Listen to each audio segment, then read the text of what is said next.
L'évolution climatique favorise aujourd'hui des ravageurs déjà présents, tout en créant des conditions propices au développement de nouvelles espèces émergentes. Dans cette vidéo, nous allons explorer les évolutions biologiques et environnementales afin de mieux appréhender les risques à venir.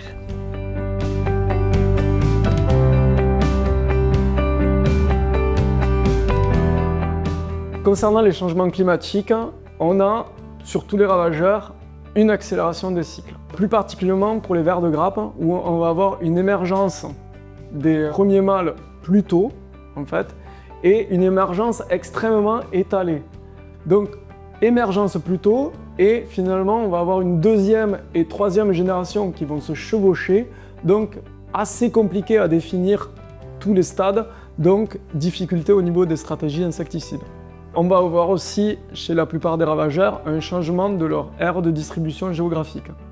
Tout le monde va un peu plus, finalement, se déplacer vers le nord. Par exemple, Eudémis commence à être retrouvée dans des endroits où on ne la trouvait pas avant, dans des vignobles de Suisse, et elle est en train de disparaître, par contre, dans des vignobles qui se trouvaient largement au sud. Pour la cicadelle verte, c'est encore différent, parce que la cicadelle verte, c'est un peu une bestiole bretonne. Donc elle déteste les étés caniculaires. Donc désormais, finalement, on va la retrouver encore plus vers le nord, où elle va se développer à des périodes où il y a moins de canicules. Troisième point de conséquence du changement climatique, ce sont par contre des espèces qui étaient cantonnées sur la zone méditerranéenne, plus thermophiles, qui vont, elles, remonter sur le nord, et finalement procurer de nouveaux dégâts.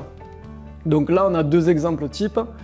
La cousine de l'Eudémis, qui n'est pas une tordeuse, mais une pyrale, c'est Cryptoblabes, qui, il y a encore 20 ans, était considéré comme un ravageur secondaire du maquis méditerranéen, et maintenant qui devient un des ravageurs principaux des vignobles méditerranéens. Ces dégâts, en plus, s'additionnent aux dégâts de l'Eudémis, donc ça devient très compliqué au niveau de la gestion. Et concernant la cicadelle, on a une cicadelle qu'on appelle cicadelle africaine, donc qui était vraiment cantonnée sur le continent nord-africain, et qui, depuis 2-3 ans, maintenant, a fait son apparition en France, en Corse, dans le Var et en Pyrénées orientales, et qui est en train de poser de graves problèmes, parce qu'elle est extrêmement bien adaptée aux canicules.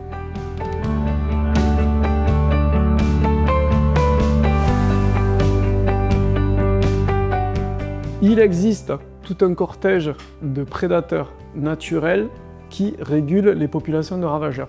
Chaque ravageur a son cortège propre. Tous ces insectes existent dans les milieux, mais il faut leur donner un coup de pouce. C'est ce qu'on appelle la lutte biologique par conservation d'habitat, qui a pour principe, finalement, d'aménager les pourtours de la parcelle, et même l'intérieur de la parcelle, pour qu'il y ait plein d'éléments qui soient favorables au développement, au cycle de tous ces prédateurs naturels, de tous ces auxiliaires. Alors, il y a 4 leviers principaux. Le premier, c'est apporter des sites sources de pollen et de nectar, parce que la plupart des auxiliaires, notamment les parasitoïdes, ont besoin de passer par la case pollen et nectar pour être efficaces sur les populations de ravageurs dans les parcelles. Ensuite, il faut leur procurer des hôtes alternatifs. Ça permet finalement de les maintenir dans le milieu. Par exemple, à un moment donné, on n'a pas de cicadelle. Donc si on n'a pas de cicadelle, on n'a pas de prédateurs. Par contre, si on a un milieu complexe et sauvage avec des haies, des fossés, ça abrite finalement des proies potentielles, et donc on a les auxiliaires qui sont maintenus dans le milieu, et très rapidement ils peuvent réguler en fait les ravageurs quand ils arrivent dans la parcelle. Troisième point qui est important, c'est leur fournir des abris et des sites d'hivernation. Si on a un paysage totalement homogène, mais finalement les auxiliaires ne vont pas pouvoir s'abriter ou passer l'hiver à proximité de la parcelle.